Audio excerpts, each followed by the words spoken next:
Welcome to Pat's Papers. I'm Pat Kiernan. This is our daily rundown of headlines from all across the country. There is a long line of Monday headlines about the economy. The new AIG bailouts on the front page of the Wall Street Journal. The official announcement had not come at the time the Journal went to press, but they had most of the details ahead of it. The bailout will be revamped with more financial risk for taxpayers. The Washington Post story on this offers this perspective. It says the reworked bailout package acknowledges that AIG's strategy of selling two-thirds of its assets to pay back the government within 2 years was not working. The additional AIG bailout leads the New York Times as well with the headline that says U.S. said to offer $30 billion more to help insurer. Next to that, there's a story about the strain on the European Union in this difficult economy. The stronger countries have been reluctant to help out the weaker ones, bringing into question the concept of one Europe. No country in the EU is in worse shape than Ukraine is in. The Times says a country once considered a worldwide symbol of an emerging free market democracy is teetering. The photo shows a run at a bank in Kiev on Friday. Sticking with the New York Times, below the fold on the front page, bargain hunting for college. Public colleges, accustomed to taking a lot of students who couldn't get into other schools, are now finding they have become the first choice in some cases because they're affordable.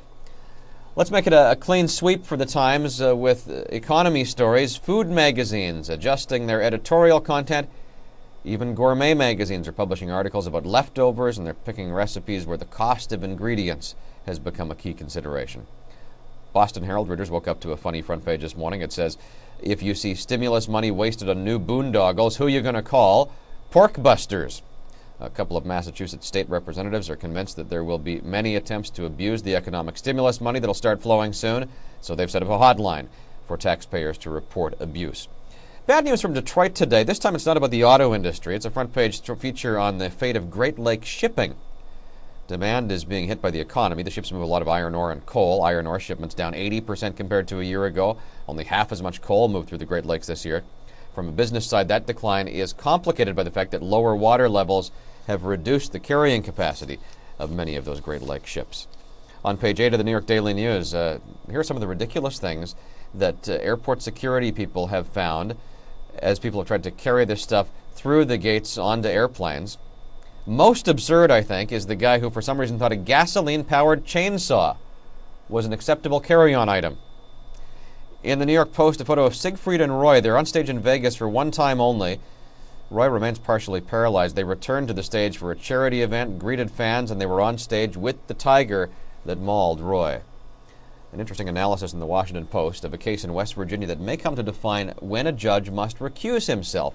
A businessman, unhappy with the outcome of a case, spent $3 million to persuade voters to get rid of a judge he didn't like. The new judge provided the deciding vote on a successful appeal. Now the Supreme Court's going to decide whether it was appropriate for that judge to participate in the case. A photo in the LA Times of Berners Bay in Alaska. The accompanying story, a large gold mine is being built. The company building the mine has obtained a federal permit to dump 4.5 million tons of tailings directly into a small lake nearby. A story that's getting a lot of attention nationally this morning, found here in the San Francisco Chronicle. Scientists have developed what appears to be a safer way to create embryonic stem cells. These cells could sidestep the moral and political questions that have stood in the way of research. Scientists believe that the cells could lead to cures for everything from diabetes to heart disease to Alzheimer's. At the top of page 1 in the Chronicle, Britney Spears and Kim Kardashian have some competition now. The attention of the paparazzi is increasingly turning to politicians. TMZ boss Harvey Levin admits that he's mainly interested in the personality side of politicians and not the actual political stories. The number 2 movie at the box office this weekend was the Jonas Brothers concert movie. USA Today focuses on the PR effort that had the brothers themselves dropping in on 8 movie theaters where it was playing. The opening quote in the story is, "Nick!" The 7-year-old girl quoted probably said it more enthusiastically than I did. Interesting piece in the Chicago Tribune this morning. Researchers at the University of Essex have tracked down a genetic tendency to optimism. They found variations in a gene that affects serotonin levels, which may mean people look harder for good things and downplay bad things. The study may help to explain why people are able to bounce back from life's stresses. Finally, I was glad to see this in many newspapers. I always admired Paul Harvey's ability to get straight to the point in every story he delivered. Tribune columnist Phil Rosenthal, among those looking back at the career of Paul Harvey, who died on the weekend at the age of 90, a legend to say the least in the radio business. Rosenthal sums up Harvey's influential radio newscast this way. He says Harvey, in his own way, was the world's most successful pre-internet blogger.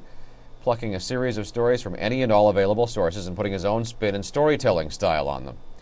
Rosenthal says Paul Harvey's own life story would have made a perfect topic for one of the famous Rest of the Story broadcasts. And that's all the time we have for today. I'm Pat Kiernan. Thank you for joining me. Go to patspapers.com for links to all of these stories.